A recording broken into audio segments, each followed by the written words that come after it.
What ban? Who is fooling who? What ban? Pursuant to what law? I heard that Malami was talking out of his ass as usual, and he was talking about prosecuting people.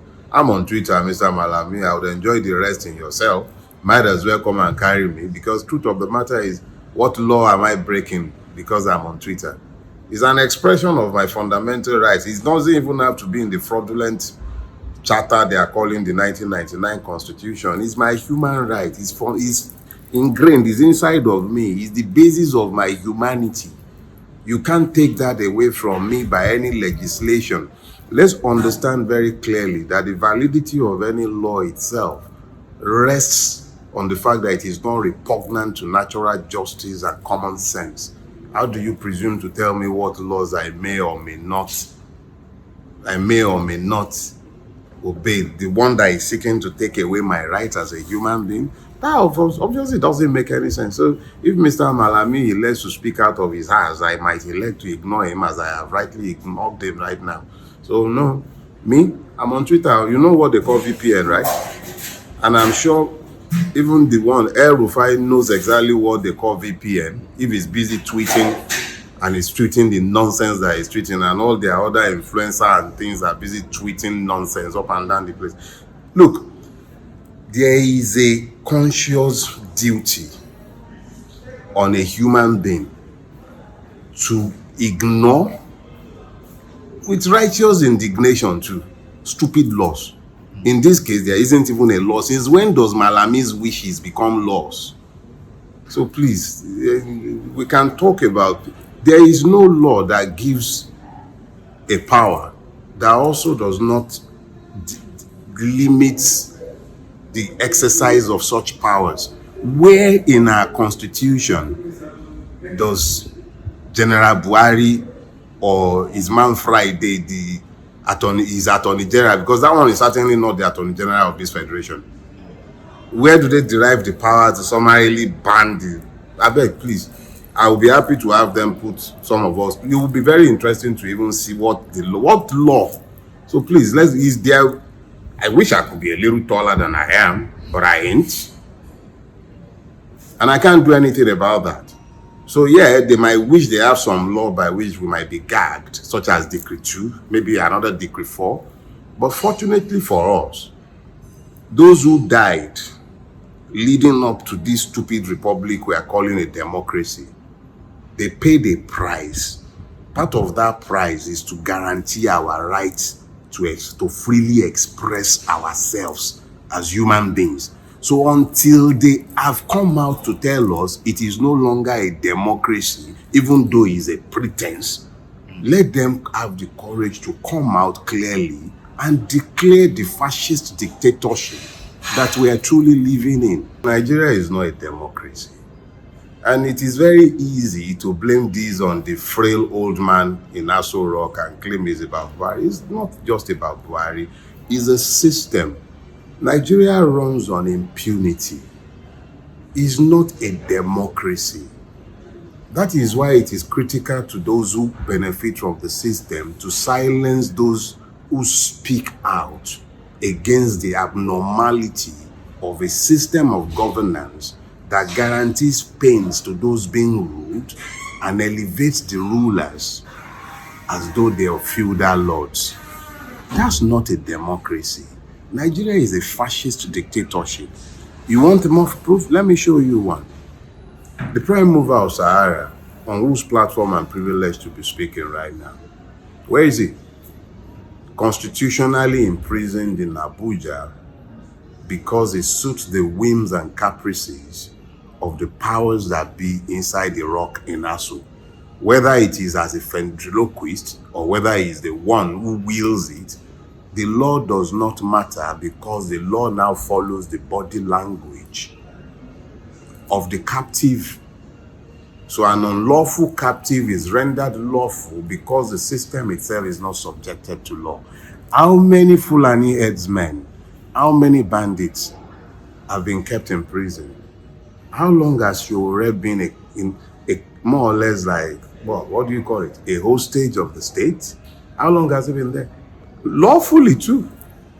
A judge truly believes that Omoyele Sowore is an existential danger to the Nigerian state sufficiently to warrant keeping him in what is lawful hostage, quote and unquote, now. And we are meant to be in a democracy. Don't let's fool ourselves. Where is that theater? Where is that theater? How many people are we supposed to be asking about? What happened on the 20th of October? Does that happen in democracies? And it's not about Buhari. Buhari was nowhere near Lagos on the 20th of October. Buhari had nothing to do with the Nigerians who were busy lying to themselves that everything was hunky-dory and those who were crying were lying. They had nothing to do with disbelieving DJ Switch. Buhari was safely ensconced wherever he was. He pulled no trigger. Buhari wasn't the journalist who saw the truth and did not speak. Buhari is not the doctor in the hospital who saw the truth and has not spoken. Buhari is not the mortuary attendant who was there and saw the several dead. But we always say Buhari because we refuse to face the fact that we have a system that thrives on impunity and we are in truth, not a democracy. First thing first, we properly educate ourselves so that we understand what we are dealing with instead of lying to ourselves using cliches that do not capture our reality. For instance, some people will prefer to couch what we're dealing with as a pro-democracy struggle. Come, don't lie to yourselves. It's got nothing to do with pro-democracy. You've got to be human first. You have to be citizens first before you have the right to self-determination, which is the expression of democracy. We are not even citizens. Our humanities are discountenanced. Look at what they're telling us after their review. They've more or less announced to us that the hegemony that has given us the 1999 Constitution has been inherited by a new one, which is telling the Nigerian people that, yeah, we hear you, we'll see what we can do to aggregate your wishes, but it doesn't matter what you want. It is what we agree as between ourselves as a class that matters more. It was exactly what happened in 1999, and they will come out and say that is a constitutional review. So when you ask me, how's the way out of all this, right? It's a simple, straightforward question. First thing first, the Nigerians need to properly define the nature of their struggle. This is not a pro-democracy struggle. It's a liberation struggle. The only Nigerian that is truly in anything called citizenship class are our rulers, and they are not even citizens of Nigeria. They are either carrying, okay, look at this, and where is she today? They are not citizens of Nigeria. There is nobody in the ruling class that does not have a secondary citizenship of some other country. Their homes are outside Nigeria. Their doctors, they are outside Nigeria. Their children's schools outside Nigeria. We sit down here and we do not, if we don't correctly identify the nature of our fight, we'll fall for it again. We'll think, oh, maybe the struggle should be about secession. Or maybe, look, at the end of the day, when people are pushed to the wall, they respond somehow. But we've got to get to the point where we move beyond our emotions and look at all of our options. The only thing Nigerians have never tried, we've never, in over 60 years of our history, we've never tried to unite. Have a common purpose behind which we unite ourselves. That is the challenge of everybody who consider themselves a Nigerian revolutionary. If you are a Nigerian revolutionary, it doesn't mean you love Nigeria the way it is. I dislike it intensely. I would die to see this country change from this way it is. I wouldn't die. I don't want to die to break it up. I'm not interested in dying for that cause. But I would like to see this country change, become what it can be. This is a blessed land. Yes, we are diverse. Yes. The Fulani man is completely different from Ndigbo. He's different from me, a Yoruba man. And I am different from him too. All I ask is equity. Each person understanding and respecting the other person's space. What about all the minority tribes? What are they supposed to say? The ones we subsume beneath others. The hangars that we just call Hausa. The TVs that we used to ignorantly just call. Everybody across the Niger was once upon a time Hausa. Everybody across the Benue, that one that goes to the when you cross Onitsha. Everybody from that place, we used to refer to them as Igbo. That was the extent of our lack of knowledge about the diversities of our land. But that is not sufficient reason to die, to break it up. I would die gladly to change it, but not to break it up. Because breaking it up does not address the problems of the Nigerian state. It only allows you to be channeled into the space desired by those who profit from the current situation. When you break it up, what happens to all those people who have looted us into this condition? How do you go after them? How do you make them account for their crimes? They go away with their loot. Where is Diezani today?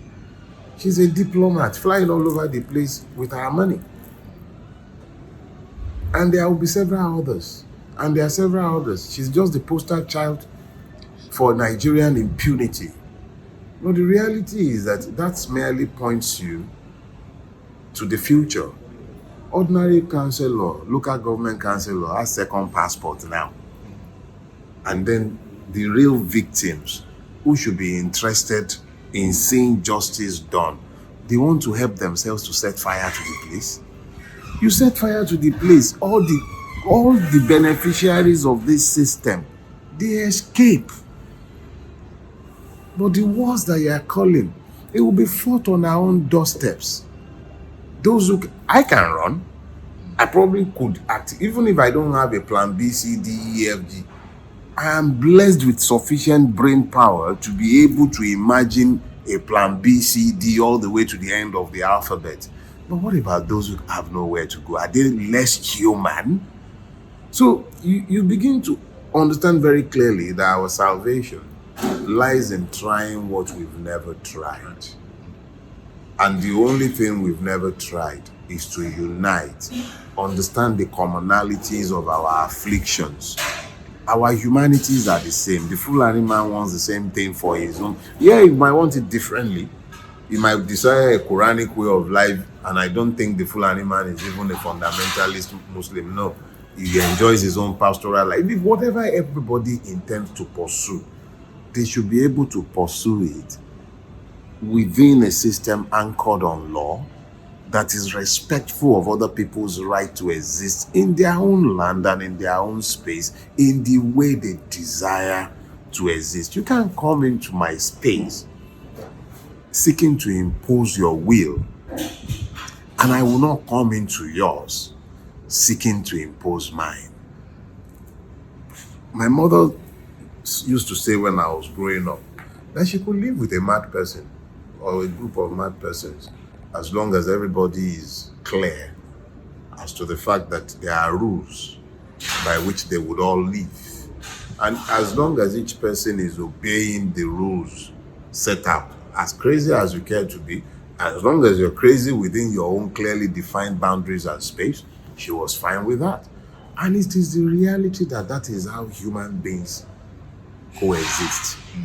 We live together in spite of our differences and diversities if we all agree to be bound by laws that are commonly binding on all of us. But that is no longer the case with the Nigeria we are in now. And it's rarely ever been the case. And unless we find a way to do that as a people and as a collective, we're about to be plunged into a long, drawn civil war, painful, stupid, and very avoidable if we use our brains. The question is that there is actually a gap between your own expectations of the National Assembly, the design intentions, and the reality. You have to balance these. Your question presumes that you are expecting that they should do certain things. But the question you need to actually ask yourself is, were they designed to meet your expectations? Answer is, they were not designed to meet your expectations. And that is why they have never met your expectations. That's the design intention. Their intention is to maintain the state, the apparatus of the state, whilst they feed, and the people themselves are impoverished in order to maintain the system. That is why you cannot expect any changes to you. They do not flow from your will. Something created them, and it has nothing to do with an aggregation of the will of the Nigerian people. So when the Nigerian people now turn to these people in expectation of the fulfillment of their own will that has never been expressed, in bringing these people into being or maintaining them for that matter, because I must tell you, your votes do not count and you know it. You have a nation of 200 million people and less than 30 million people have voted in any elections. Who is fooling who? It's because there is a disconnect. The people understand that they are not part of that system. The system is not set up to serve them. So it is those who are, even with all these 30 million, less than 30 million is always with all the rigging, the inflation of votes. The people are alienated from the system. So when you ask this question, they can't meet my expectation, and they will never meet your own either. But they will certainly meet the expectations of those who designed the system ab initio. Because those designers of the system, that's why they can retire into plush homes on hilltops. That's why a man like Babangida can expect to die peacefully in his bed, as unpeacefully as I hope his death will be. The reality of the matter is very simple. The Nigerian system is not designed to serve the Nigerian. It is designed to serve a class. It is lazy, intellectually indolent to claim that it is designed to serve the North. Yes, once upon a time it was designed to serve the North. But what is the North these days? The North it was designed to serve was inclusive of the Middle Belt. It was inclusive of all the northern minorities. Once upon a time, he had room for the Angas. He had room for the TVs, the Jukuns. He had room for everybody. Even the Okun Yoruba and Kogi, they proudly call themselves Northerners. But now he doesn't have room for any one of those. But he's got room, ample room for an Aregbeshola. He's got ample room for an Ngige. So let's understand very clearly that where we are is not where we have lied to ourselves that we were. We have been effectively and constitutionally enslaved. And until such a time as when we break the chain of that enslavement, which is why I call it a liberation struggle, we merely waste our time. We need to clearly identify the nature of our struggle and educate ourselves accordingly. Then we begin the process of mobilization. But that mobilization is not helped if you are talking about it is me, Yoruba, that is marginalized. It is me, Igbo man that is... Everybody in Nigeria outside of the ruling class is marginalized. The real people suffering in Nigeria today are those who have no choice but to call this home. And those are the majority. Why is it so difficult for those majority, that silent majority, why is it so difficult to rise above the noise of ethnicities, religiosities, all the hatred that we have helped our oppressors to sow?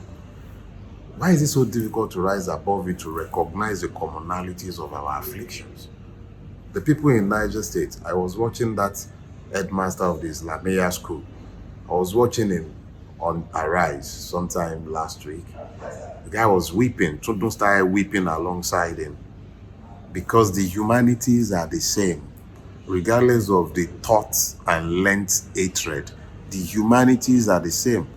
If that man was a Yoruba man, we will not be talking about his humanities. We'll be talking about his Yorubaness. That's why Tundun was weeping.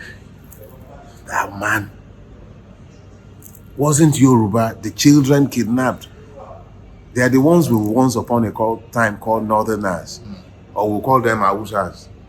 Now we're not understanding the difference between this and that, because it is really not about a tribe, it's about a class. It started out hidden within a class, within a tribe. It started out hidden within a region. It was the north. And then it became the Hausa Fulanis. Now it's just the Fulanis.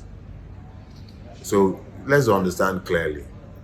None of those cliches, our old understandings, are still relevant in this age and time. We need to dustbin them straight away so that we clearly understand the nature of our struggle. Expect nothing from the National Assembly. It wasn't designed for you.